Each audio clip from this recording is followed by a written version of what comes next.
Good afternoon, everyone. I first introduce myself. I'm Yang Li. I'm the executive director for the Institute for China-Europe Studies based in Brussels, Europe. And welcome everybody come back from the lunch break and a very excellent speech made by Mr. Audience. And thank him for bringing a note of optimism to our meeting room so that we can have a more exciting discussion on the equally interesting and important issues ahead of us. Usually during this hour of the day, I think most of the people need some refreshments. So that's my wish that the following panel will help to kickstart the following interesting discussions. Also thank ICAS for having me here to moderate this panel on third parties' view on U.S. China relations, which is a great honor of myself because I understand that this is the very first time in the 10-year history of ICAS to put this issue under discussion. So, and it also shows the U.S. China relations have got a growing global influence. But having said that, I do not mean that we are seeing a G2 world where the United States and China dominate the world affairs. Actually, I rather see it as a two-way exercise. On the one hand, every region or every country in the world are affected by the U.S.-China relations more or less. But on the other hand, I think those third parties, they are not purely passive recipients of that influence. Through their actions and reactions, I think they are trying to shape the trajectory of the U.S.-China relations to their own benefits, so that this kind of two-way exercise, which can make the world or create a world order that is more balanced and stable, a multipolar world. So that's very essential for us to hear the views from third parties. How do they see the U.S.-China relations, and what kind of benefits or challenges this relationship will bring to their region, and how they will respond. So today we have a distinguished panel of speakers, which representing some, but not all of the regions which have major stakes in U.S.-China relations. So let me introduce them one by one. First, Professor Vikram Nehru. He's from SAIS, Johns Hopkins School of Advanced International Studies, and is specialized in economic and global governance issues, and with a focus on Asian studies, particularly including Southeast Asia. And then Mr. Professor Enrique Dussel Peters, who is from Mexico and is a scholar from the National Autonomous University of Mexico. And he's also chairing the China studies for that university. And also he's been studying the economic relationship between Mexico and Latin America and China for more than 2 decades, I think. And next is Mr. Willem Blankert, who's from Europe. And he is a retired diplomat for European Commission. And part of his portfolio when he was a diplomat include a coordinator for China-EU relations. So that he's very experienced in China-related affairs and from a European perspective. Last but not least, Ms. Rachel Minyoung Lee. And she's an expert on issues on Korean Peninsula, particularly the domestic and foreign policies of North Korea, but also South Korea. So that we are interested to hear the views from Southeast Asia, Latin America, Europe, and the Korean Peninsula. So now I give the floor to Mr. Nehru first. Thank you.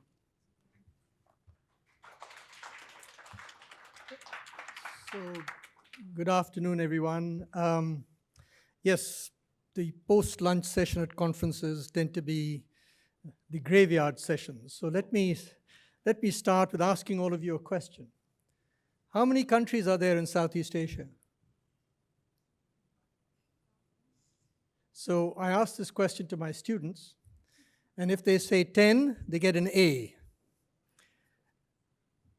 And that's the four, let's start with the two high-income countries, that's Singapore and Brunei, small countries. The four upper middle-income countries with the Philippines, Indonesia, Malaysia, and Thailand. And then the four lower middle-income countries, which is Cambodia, Myanmar, Laos, and Vietnam. But if they give an answer of 11, they get an A+, because there's also Timor-Leste. So the 10 countries that I mentioned earlier are members of ASEAN, the Association of Southeast Asian Nations, right? Now, put together, these countries are about 660 million people, GDP over $3 trillion. They have, Southeast Asia has a trade GDP ratio of well over 100%, by far the most open region in the world. And that includes, by the way, that includes Europe. So here is a region which has as its largest trading partner China, its largest source of development finance by far China, but its largest a source of private foreign direct investment is the United States, both in terms of stock of investments as well as in terms of annual flows of private direct foreign investment. So this is, a very, very open economy, and therefore what happens with respect to U.S. China rivalry has a big impact, or will have a big impact on Southeast Asia. Now under Trump 1.0, Southeast Asia did very well. In fact, the share of Southeast Asia trade with China and the share of Southeast Asia trade with the United States increased, even though the trade of China with the United States and the share of US trade with China declined. There was a diversion of trade traffic via Southeast Asia. And the second important point was that there was not just diversion of trade, there was also a lot of relocation of investment from China into Southeast Asia. The primary beneficiary, of course, was Vietnam, but there's also a large amount that's gone into Malaysia, into Thailand, and a small amount into Indonesia. So by and large, Southeast Asia benefited from Trump 1.0. Now there was a poll of Southeast Asia's leading luminaries, bureaucrats, opinion makers, businessmen, politicians, as to what they thought of China versus the United States. And what emerged from that poll was that there was a commitment credibility gap when it came to the United States. They were really concerned about any credibility of commitments that the United States might give for security and the economy. There was also a capability trust gap with respect to China, that they recognized China as being a very capable economy with enormous interest in Southeast Asia, but there was a trust deficit with respect to China. But when asked, if push comes to shove, if you absolutely have to make a decision as to which of these two countries to go with, the answer was China. Just something as background. Now coming to Trump 2.0, as Mr. Steve Olins just said, I thought he made some remarkable points. We don't know what's going to happen in Trump 2.0. It's not clear whether the tactic of announcing tariffs, differential tariffs on China and the rest of the world are simply negotiating threats, or are they actual intentions? And it's not clear what the retaliatory effects are going to be, not just from China, but also from the United States' other trading partners. Secondly, it's not clear whether intentions of the Trump 2.0 administration will actually be translated into implementation. I mean, there are quite a few steps between intentions and implementation.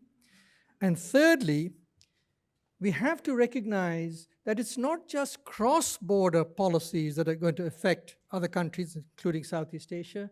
It's domestic policies as well that are going to affect these countries. After all, if you have suddenly an expansionary fiscal policy as a result of domestic tax cuts, you might have rising interest rates, and that has an implication globally. So one has to take into account all of these big unknowns.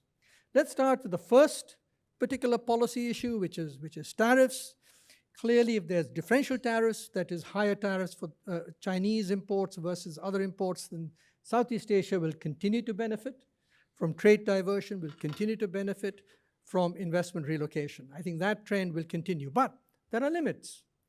The first limit is the currency manipulation clause in the United States, which says that if any country has a bilateral trade surplus with the United States of over $20 billion, then that currency can be investigated for currency manipulation or can be subject to Section 301 in some retaliatory tariffs, so to speak.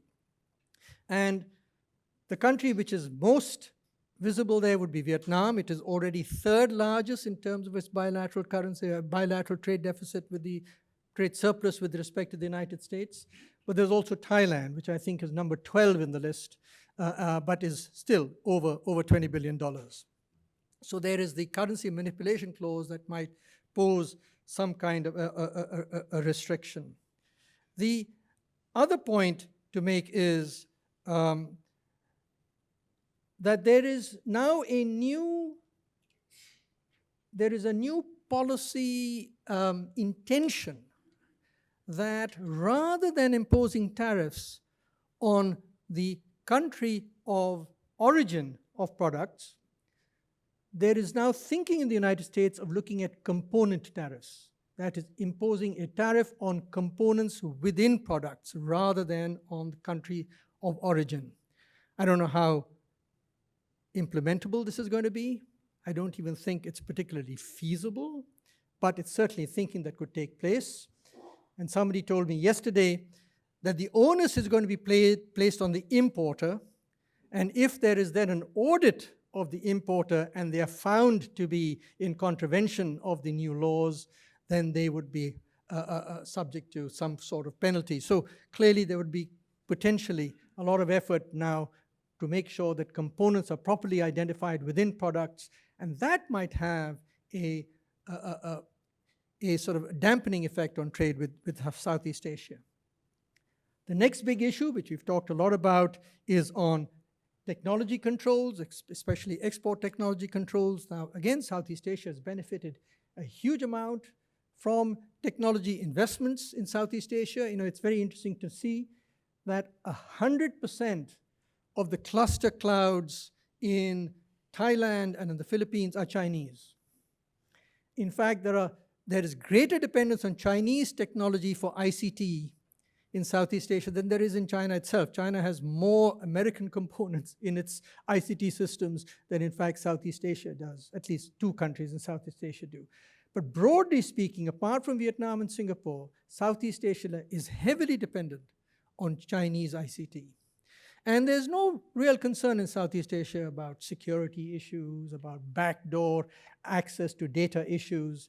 You know, they're quite sort of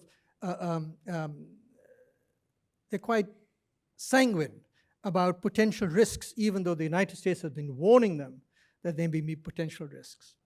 Another aspect of these huge technology investments that are taking place in Southeast Asia is that the digital economy is exploding in Southeast Asia, and there are a huge number of data centers, AI data centers that are cropping up. There are about 100 in Singapore, there are dozens in Malaysia, etc. Something like $70 billion of new investment are going to be poured into AI data centers. So there's a lot of investment taking place by American companies, by Chinese companies, and by European companies. But now, there is talk within the US, in the incoming administration apparently, of having a Manhattan project for data centers in the United States. That there's thinking of rezoning federal lands to be devoted for investments of data centers. Now that could have a potential negative effect on Southeast Asia, just as it's gearing up in AI data centers. Third area that I want to mention is IPEF. You heard of the Indo-Pacific Economic Framework. This was a somewhat, how to put it, a weak exercise by the Biden administration to remain relevant in Southeast Asia following the withdrawal of the United States from the TPP, the Trans-Pacific Framework, Trans-Pacific Partnership. And to be very frank, there's very muted enthusiasm among Southeast Asian countries in IPEF. So if IPEF were to be discarded, as I expect Trump will do, I don't think there will be a lot lost in Southeast Asia. And lastly, I want to just mention the South China Sea. So the South China Sea is an area of increasing tension, especially between Chinese actions and Philippine actions in the West Philippine Sea, as well as now increasingly there are interactions between Chinese vessels and Indonesian vessels in the North Natuna Sea, so there's growing tensions in this area.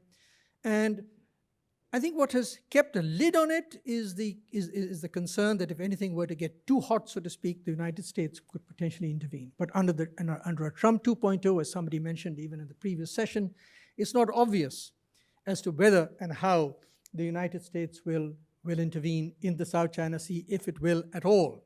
So this is going to force Southeast Asian countries to recalibrate their position in the South China Sea vis-a-vis China.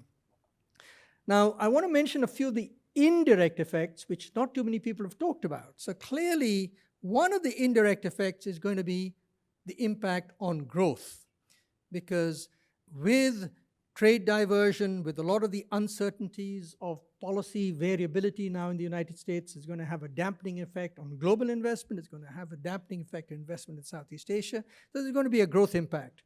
That indirect effect will counterbalance, in some sense, the trade diversion and the investment relocation effects of the new tariff regime if it is put into place. The ADB has just come out with a recent calculation that net, that if you put all these factors together, in fact, the growth impact on Southeast Asia will be positive, will be net positive, thanks to the trade diversionary and trade investment relocation effects, not so much the the growth impacts. The other point is that Southeast Asia is pressing ahead with new trade arrangements. The United States may be withdrawing, maybe becoming more isolationist if you wish, but not Asia. China is pressing ahead with a lot of bilateral FTAs, and so is Southeast Asia. ASEAN has got something like 4 or 5 FTAs which are under negotiation. And there are many FTAs which are, frankly, some of them are very cutting-edge FTAs. These are free trade arrangements between Southeast Asian countries and other countries. So, for example, Singapore has got a DEPA, which is the Digital Economy Partnership Agreement, which it has negotiated with New Zealand and Chile, which is really going to be a cutting-edge instrument. Similarly, with the green economy.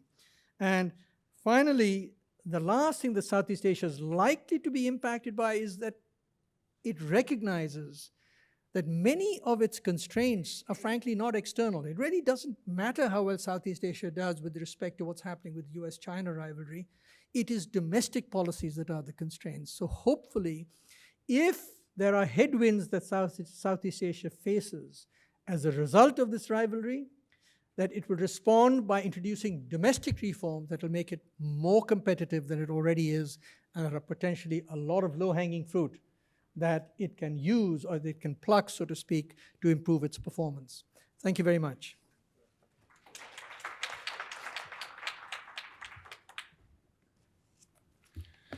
Okay, good afternoon. Again, thank you very much for the invitation. It has been a great experience to listening to the different voices today in the morning. Third countries and regions are interesting and relevant in terms of a sound box or soundboard for understanding these bilateral discussions that we have been hearing in the morning. In the relationship between the U.S. and China. I am the coordinator of 2 institutions. On the one hand, a Center for Chinese-Mexican Studies, and on the other hand, the coordinator of a Latin American network on China, with 700 members today, with people from the U.S., from China, and from the Malvinas to Tijuana. two concepts have been relevant for our work for understanding the relationship between the U.S. China with Latin America. On the one hand, the concept of new triangular relationships. We have been developing this for 10 plus years, dozens of case studies, global value chains in electronics, auto parts, automobiles, etc. I would invite you to engage into this discussion. As we will see in a moment, this has important implications. This concept of new triangular relationships responds to the, I believe, not very imaginative discussion of the so-called new Cold War, no? My 26-year-old daughter, if she Googles Cold War, she will say, well, it has something to do with the Soviet Union and the United States. The Soviet Union does not exist, so Russia has something to do with China. Again, not very imaginative. What we are witnessing, particularly in third countries and regions, is a profound confrontation at all levels between the United States and China. No? Independently of what we discussed today in the morning. And this is not only about high-tech and electric vehicles and semiconductors. The discussion is on Confucius institutes, no? In Latin America. Why do you have Confucius institutes if we got rid of all of them, no? From a US perspective? So I invite you to understand in third countries, see the soundboard, the confrontation on tourism, on infrastructure, on Confucius institutes, on cooperation at all levels. Second topic that I invite you to consider, the concept of security shoring. Today we are witnesses of dozens of shorings, no? Onshoring, offshoring, ally-shoring, offshoring, friend-shoring, near-shoring. So note the irony, if we are going to participate in this shoring process, I invite you to consider seriously, and I think today in the morning we saw some arguments in this securitization of the relationship, of the concept of security shoring in space and time. What does this mean? Since 2022, and I see a continuation between Trump 1.0, Biden 1.0, and Trump 2.0 at whatever, from a third country perspective, there is a very clear continuation of policies in third countries. Why security shoring? Because since 2022, the United States, Janet Yellen, Sullivan, the White House, Blinken, have been very clear in Latin America and Mexico in highlighting, in our relationship to China, our national security concept is the supreme topic vis-a-vis China. And this has enormous consequences for third countries in Latin America, notably Mexico, but also Costa Rica, Argentina, and others. Are you going to be with or against me? Are you going to participate against, in this security shoring process, against China or not? Second topic, again, so concepts matter in order not to fall into a descriptive trap of events, no? Second topic that I want to share with you. There is an ongoing discussion in Latin America recently, also as a result of this security shoring process in which Janet Yellen, Blinken, and many others have been in Latin America, requesting, in some cases, blackmailing Latin American countries in terms of copying and pasting laws and regulations of the United States against China, entity lists and whatever, no? I always invite, it would be interesting to do a video no, of one day without China in Latin America. No? There was a video 30 years ago in the discussion on NAFTA, one day without Mexico in the United States. One day without China in most of Latin America would mean we would have to walk barefoot, we would not have underwear, we would not have videos, metro stations, most of the airports, etc., would not work, etc. This is a realistic picture. This is not being for or against China. The presence of China in the 21st century has increased dramatically. Unfortunately, the so-called think tanks in the United States, particularly in Washington, D.C., in the relationship between China and Latin America, the think tanks have been neither think nor tanks, no? In this city. The political elites are not aware of the relevance of China and Latin America, no? And they suddenly come up in 2024 with what is going on in our backyard, no? 25 years too late. If you look at the work we have been doing in trade, infrastructure, investments, financing, China's presence has been growing dramatically in the 21st century, and the United States have not been aware of this. And suddenly, 25 years too late, they come up, how is this possible? I finish, third point. So there has been an ideologically appealing discussion in Washington how to get rid of China in Latin America and the Caribbean, but with very little economic knowledge. There is a new triangular relationship between the United States, China, and Latin America and the Caribbean. Imagine, and with this I finish, the following situation. So today, and speaking of Mexico, China, and the United States, which is very fashionable. So 5.3% of Mexico's exports in 2020, according to the latest input-output tables of Mexico, 5.3% of Mexico's exports to the world, and mainly to the United States, is Chinese value added. This has been growing from 0% 25 years ago to 5.3% in 2020. So I would say Mr. Trump is correct in saying, I told you so, Mexico is exporting Chinese value added from Mexico to the United States. But new triangular relationships. 70% of Mexican imports are being pursued by transnational corporations and mainly from the United States. The main importers in Mexico of Chinese inputs are U.S. American firms, General Motors, IBM, Ford, and you name it. No? So if you want to impose 25% of tariffs to imports coming from Mexico to the United States, you are mainly putting up tariffs for U.S. American firms established in Mexico. No?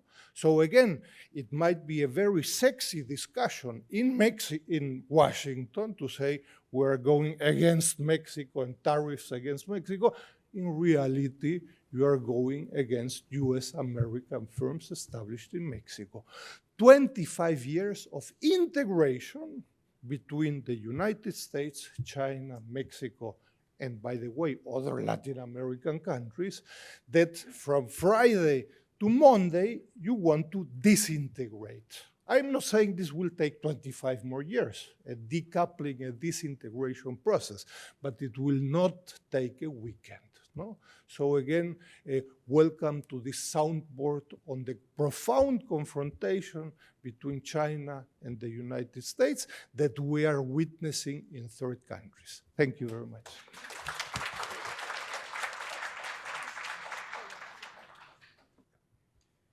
Good afternoon. Thank you very much for inviting me and letting me speak. It's very dangerous to start talking with me about ASEAN, because my last job for the European Union, I was posted in Jakarta as the representative of the European Union for ASEAN. And I have, during those 5 years, I needed to defend ASEAN against criticism from the European Union that ASEAN was not integrating fast enough. And I've always said, well, if the criticism of the European Union by many citizens is too much, too fast, I'll let ASEAN then do it a bit slower and perhaps a bit less fast. The interesting thing in 2012, I wrote in a chapter that was about EU and ASEAN, to which I contributed one chapter, how much better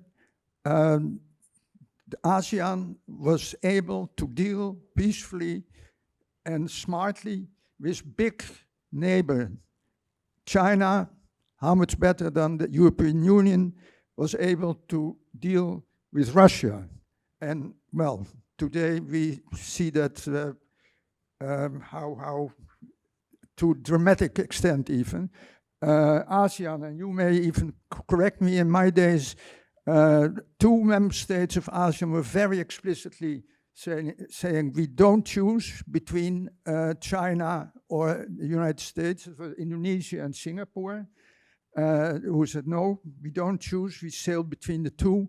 Cambodia was, as we said, in the pocket of China. The Philippines is a fanatic follower of the United States. And for the rest, in principle, ASEAN countries are, can you confirm, neutral, or try at least to stay out of the fray. But now, let me stick to the today's subject.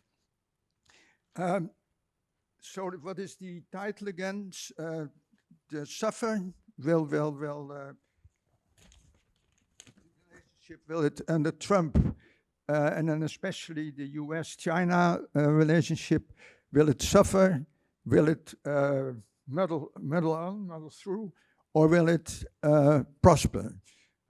In early November, there was an interesting interview with Pascal Lamy, a big trade guy in the European Union and also a trade commissioner and later director general of the WTO, said in an interview in the South China Morning Post that Trump was a threat to global trade. Trump will pose problems not just for China, but to the EU and many other trading partners. And we should build within the WTO, imagine a former EU commissioner, we should build within WTO a united front against American protectionism, and etc.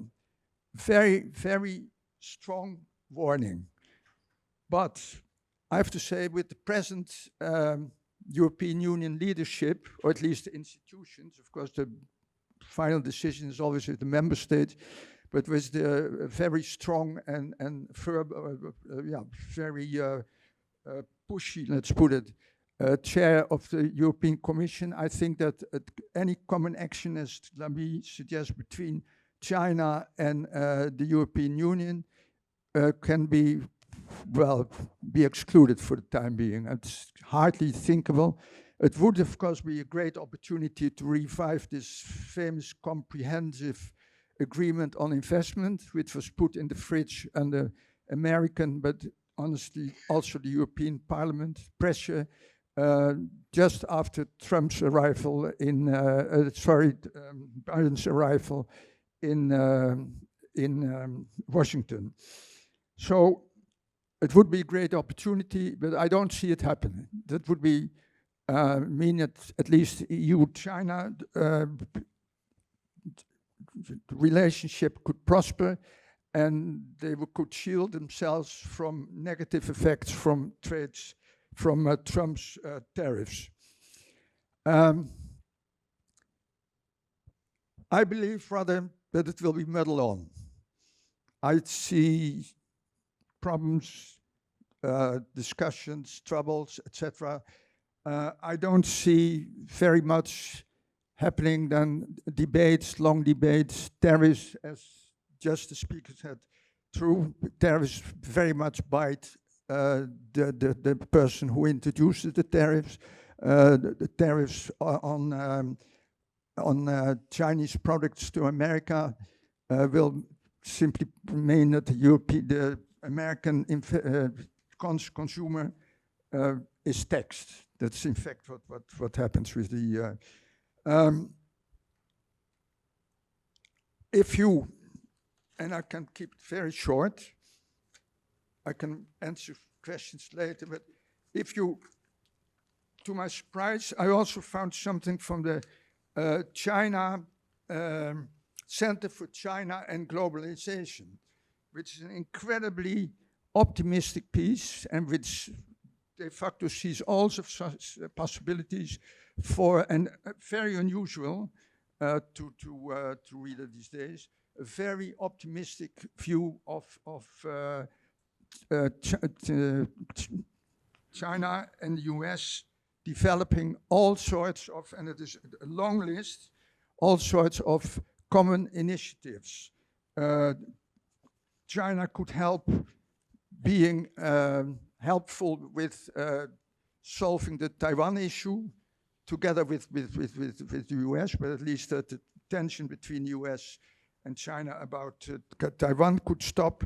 But it is really an extremely long list of, it's of course looking at, and it was mentioned, the hopeless situation of American infrastructure. If there's one country that can build fast trains and build fast trains fast, it's China. So, well, it reads almost as if there's a suggestion to extend China's, and I admire it, but it's also not common in the West, the Belt and Road Initiative, to extend it to the United States. I mean, it's not put it that way, but it looks almost, it reads as if China should extend its BRI initiative to the United States. The dialogue between the two, anyway, it reads really like a love story between the two, so that would mean Prosper. You can find it under CCG. And the author is Zhichen Wang. Eh? Do you know the Zhichen Wang? Sorry? Zhichen Wang. Z-I-C-H-E-N Wang. Yeah, okay. But so, I mean, interestingly enough, this is a pure love story. I don't see it happen, but who knows? I mean, Trump is above all, therefore it's difficult to say something really sensible at this conference, although a lot of interesting things have been raised, but really predicting what is going to happen will not be very easy because Trump is a very unpredictable man. Although the first signs are promising, let's not deny, and at least I would already be very grateful to Trump if he makes work of at least stopping two horrible wars that nobody in Europe seems to care about. I mean, it's unbelievable that, and again, the European Commission is, and European leaders hardly bother about two horrible wars playing on Europe's threshold. I mean, Gaza is not hardly mentioned. Ukraine is a lot mentioned, but Mrs. von der Leyen only goes to dressed in Ukrainian flag, is going to visit Ukraine, and the word peace is taboo word in the Commission buildings. That was the commissioner, the French commissioner who resigned, mentioned that later on in a newspaper interview that one of his irritations was that the word peace was absolutely forbidden to mention it. For the time being, I would like to leave it here. If you questions, please.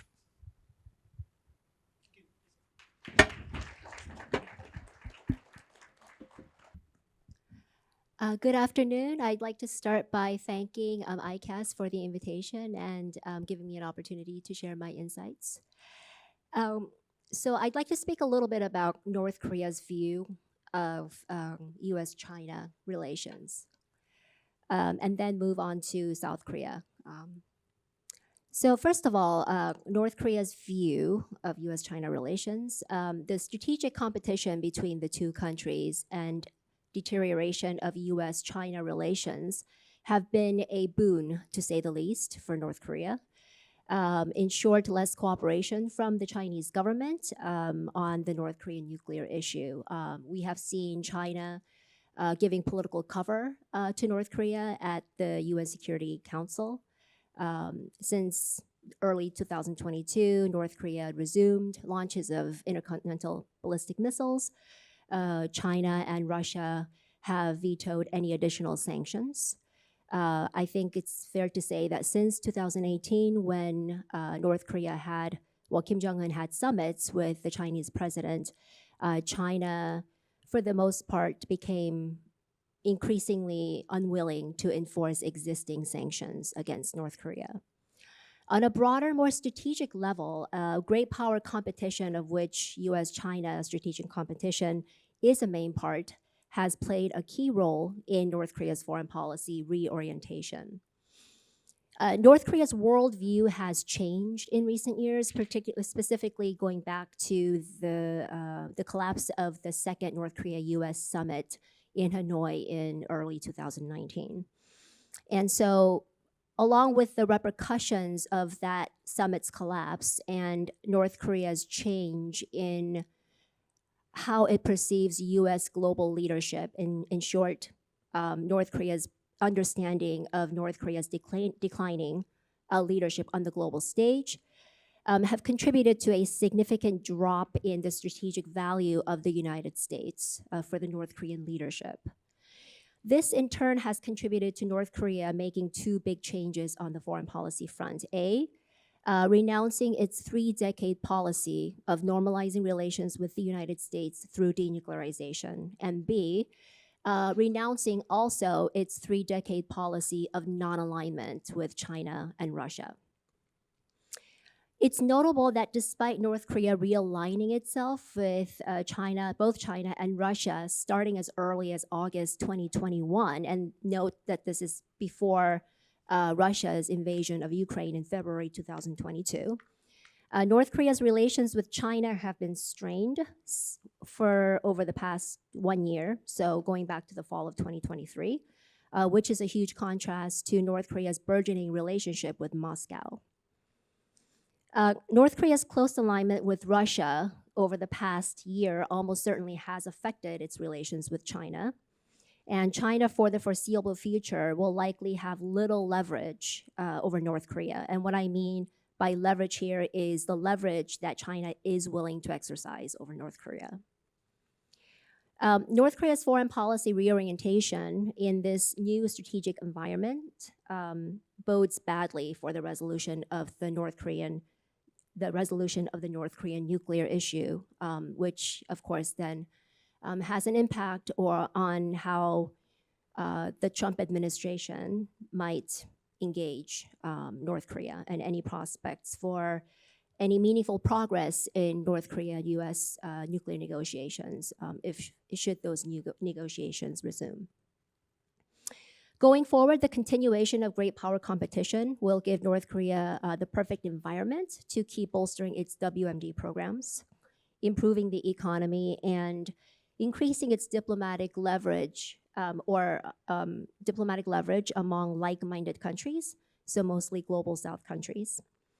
And U.S.-China relations will likely have less impact on North Korea's foreign policy for the foreseeable future, given the burgeoning of relations with Russia and the opportunities that Kim sees there. And this goes back to the strain in the relationship between North Korea and China going back to the fall of 2023. I'll shift gears a little bit now to South Korea. U.S.-China relations under the next Trump administration will have a major impact on South Korea's economic and trade policies.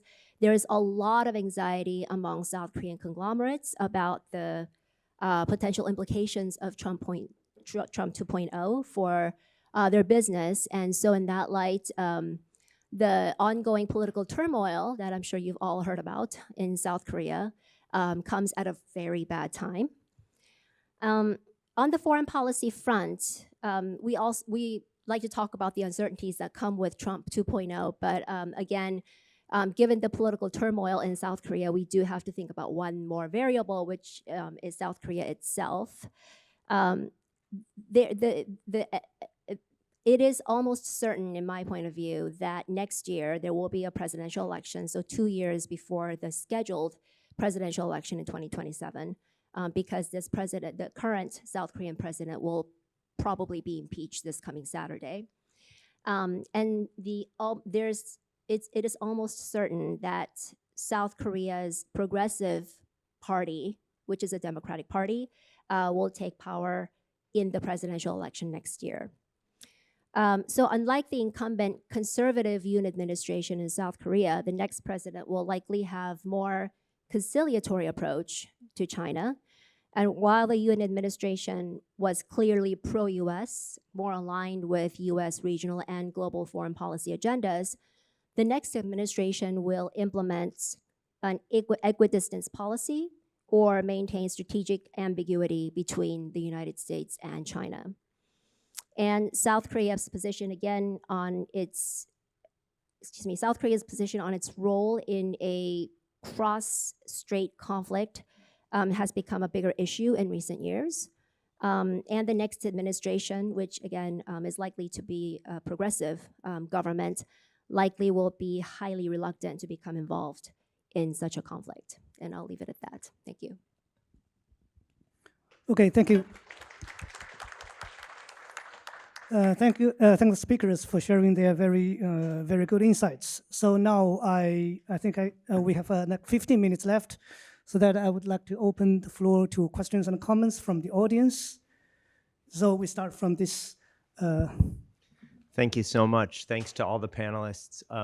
My name's Eric Richardson. I work for a Geneva-based NGO called INHR and also a US-based organization called Pax Sapiens.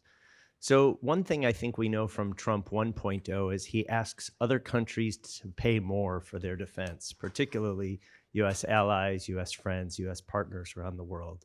So maybe for the panel as a whole, how do you think that affects the country you deal with?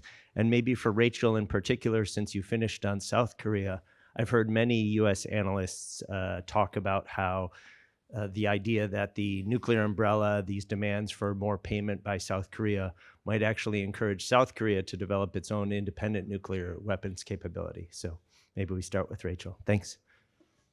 Okay, we're going to collect more questions from the floor, and then we answer the questions all together. Okay, please. My name is Yu Tao from the Research Center for Hainan Free Trade Port of National Institute for South Chinese Studies. My question is to Senior Fellow Mr. Vikram from Johns Hopkins Universities. You just mentioned the importance of free trade arrangement. And another form of promoting free trade is what Hainan province is doing. We are building the largest free trade port in Hainan province. And free trade port is kind of a form of promoting free trade, like free trade zone, right? So in terms of improve the U.S. China relations, Hainan is trying to align with those international economic rules, such as you just mentioned DEPA, DEPA. And from other perspectives, what's your suggestion for Hainan Free Trade Port in terms of improving U.S.-China relations? And what role can this largest free trade port can do in the future? That's my question to you. Thank you. Okay, thank you. Are there any more questions from the floor? Okay, so maybe, okay, please. Thanks. I really appreciate your insight. In today's interconnected world where geopolitical tensions are dominating great power competition and security collaboration, my question is, how can bilingual foreign policy professionals better facilitate strategic understanding between great powers and foster dialogues and consensus building. Thank you. Okay, thank you. So now I give the floor to the speakers to answer the questions. Okay, I'll answer the first question about South Korea. So that's a very good question. So the likelihood of increased defense cost sharing for South Korea, I think, has increased because of Trump 2.0, and that is a source of great concern on the ground in South Korea. As for the nuclear debate in South Korea, that went down considerably with the Washington Declaration between Presidents Yoon and Biden in August 2023, and the launch of the Nuclear Consultative Group that integrates South Korea into into U.S. nuclear planning in case of a contingency on the Korean Peninsula. Now, there is the great concern that all of that will be overturned and scrapped by the Trump administration, especially given that it was a legacy of the Biden administration. Whether the nuclear debate will come to the fore again, I think depends largely on how the Trump administration approaches the nuclear issue, the North Korean nuclear issue, what the Trump administration is willing to put on the table for North Korea. I think the biggest anxiety for, at least for the conservative Yoon government right now, is that, for any conservative government actually, is that the Trump administration might proceed with a form of arms control agreement with North Korea, some kind of a risk reduction, centered approach that would, in effect, give up on denuclearization of North Korea. And that would not be acceptable to a conservative government. Now, I did mention in my presentation that there is a great likelihood of a progressive government taking power next year in the presidential election. They might be more conciliatory. They might be more. They might be okay with a type of arms control type approach to North Korea. But again, if we get to a point where the Trump administration offers up to North Korea something like a pullout of the U.S. forces Korea, or a significant reduction of forces on the Korean Peninsula, or even a complete halt to U.S. ROK joint military exercises, these types of things will cause a lot of anxiety among the South Korean people, which could in turn impact the policy even for a progressive, the South Korean government. Okay, thank you. So now for the other questions. So, well, you had a question about allies up to a point. Perhaps it is more. It doesn't draw so much attention, but of course, European Union member states are a number of them pretty strong allies of America and very much following America. Today's European Commission is very blindly following America. I see as a plus point of Mr. Trump, and perhaps it's a bit unusual before in the EU, but that Europe finds its own voice a little bit back. At the moment, Spain is one of the few independently thinking countries, and the rest of most European member states is a meek follower of the U.S. Maybe if, depending on how Mr. Trump behaves, maybe the EU finds its own voice back finally again. From my perspective, again, lots of discussions regarding great power competition, the relationship between the US and China.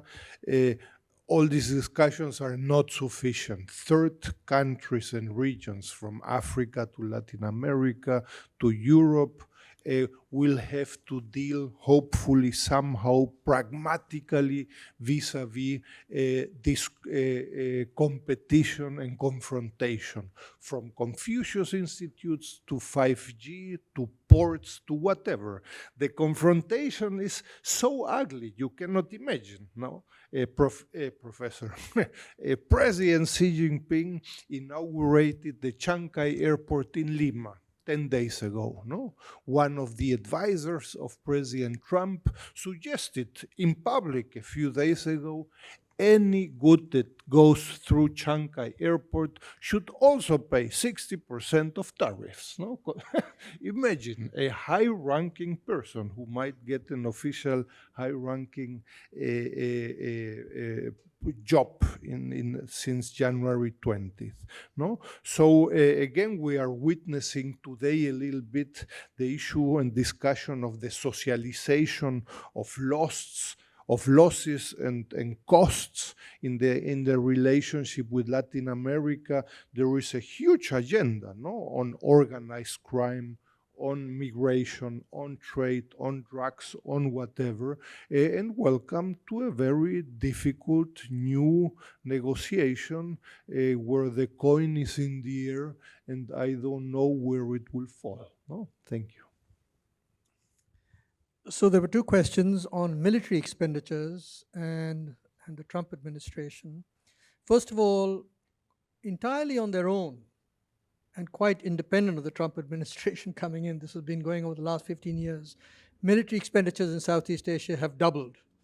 And they've doubled because of concerns, especially about China and the South China Sea. So there have been increased investments from maritime surveillance, for aerial surveillance, and so forth. The one area where there has been active U.S. investment, defense investment, so to speak, is in the Philippines. There have been 5 different bases, including a missile base that's been placed in northern Philippines, which has, in fact, now capabilities that reach mainland China, especially, incidentally, Hainan. This has been done primarily because of U.S. interests, not so much because of the Philippines' interests. I think the Marcos administration was somewhat reluctant when it agreed to this because it puts now the Philippines in the crosshairs of China, so to speak. It puts it in the center of U.S. China rivalry, and it's not something the Philippines necessarily wanted, but they have nevertheless agreed to do. I'm not quite sure I understood your question about. Hello? I'm not quite sure I've understood your question about Hainan and the port facilities. Perhaps we could have a separate discussion on this. But usually, free trade zones which have port facilities, etc., are to facilitate trade between the country. In this particular case, it will be mainland China and the rest of the world. I'm not quite sure how it necessarily affects Southeast Asia unless there are Southeast Asian exports going through Hainan into China and Chinese exports going through Hainan into Southeast Asia. Hainan is quite different from, say, Singapore and Hong Kong.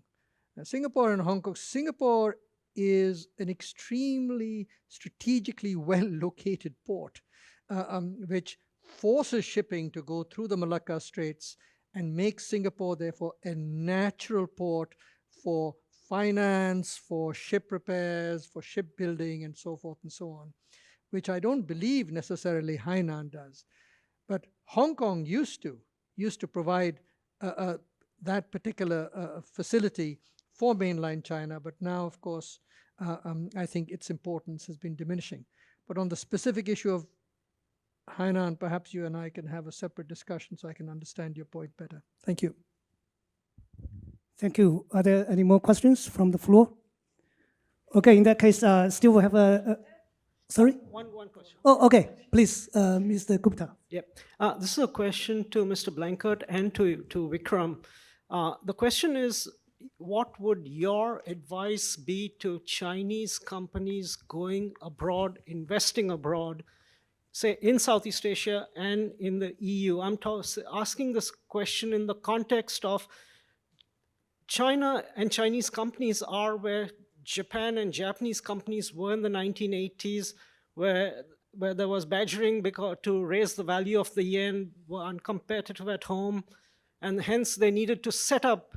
Hence they went over to Southeast Asia with their production chains. They took their full supply chains, the Keiretsu networks with them, and they produced it out there. And it was a resounding success. And East Asia's, I mean, the Asia-Pacific regional value chains literally date back to that day. Seems to me now that, for tariff hopping purposes, there's a limit to diverting through Vietnam, et cetera, because there are going to be tariffs there, and the EU is putting tariffs on Chinese EVs and all. And the time has finally come for Chinese companies based in China, not only advanced companies, but just medium tech manufacturing firms, to also now go abroad and set up their supply, including with their supply chains in Southeast Asia and in Europe. And we're seeing that a little bit in Europe with the EVs.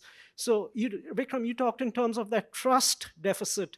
So the question specifically is, going to Southeast Asia, going to Europe, what do Chinese companies, or what advice would you give them with regard to overcoming that trust deficit and facilitating that sort of outbound investment on their part?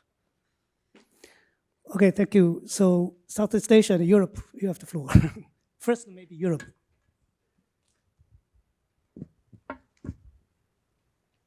So is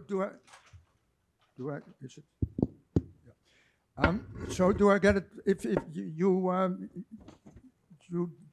is your question if Europe would react in a similar way as the US reacts to products that are made in Mexico?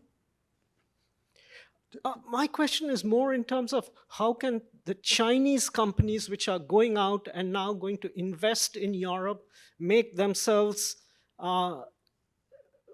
make themselves more welcome in Europe, and what must they do to make themselves more welcome in Europe and become European stakeholders? How can they go about? What would your advice be to those Chinese companies which are thinking of coming to Europe? Actually, there's discussion going on about investment it started already, investment in a Chinese car factory in Hungary. Hungary is less popular, less typical EU country, so not everybody in the EU is very happy with it. And there are other discussions going on, for sure, but the European Union in general has this deep suspicion about everything that China does.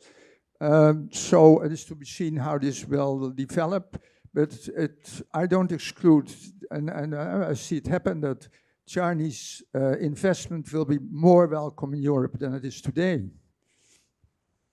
Is that an answer to your question? Yeah.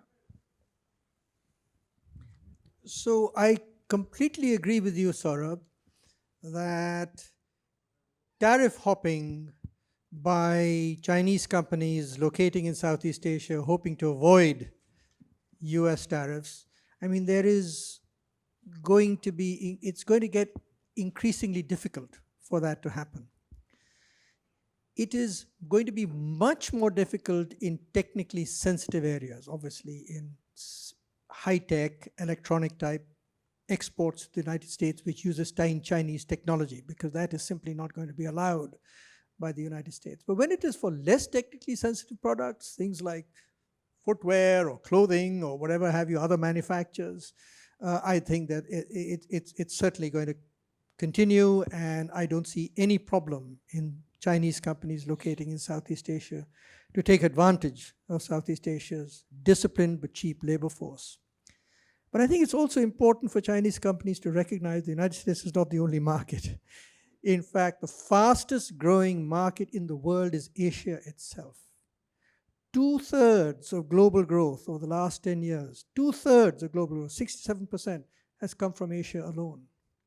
So increasingly, Asia dominates world markets, and increasingly Chinese companies are looking not just at Asian markets, but non-American markets, including South-South trade. So there's a lot of opportunity that exists, especially if, and this is something that I keep wishing to emphasize, that actually Southeast Asia's share in global exports is very small.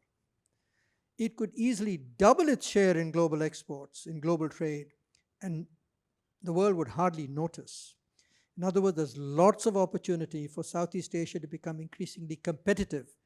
And now, in a sense, with US becoming less competitive in the world, thanks to its inward-looking protectionist trade policy, it opens opportunities for countries like Southeast Asia and China rather than restrict those opportunities. And I think they should be seen as such by Chinese investors in Southeast Asia. Yes. Okay. In the case of Latin America, there has been a very interesting learning process by Chinese investments. No, we have been discussing and analyzing this for 15 plus years, 700 plus transactions from China in Latin America. There has been a diversification process. 20 years ago, massively buying natural resources, today mainly shifting to their respective domestic markets.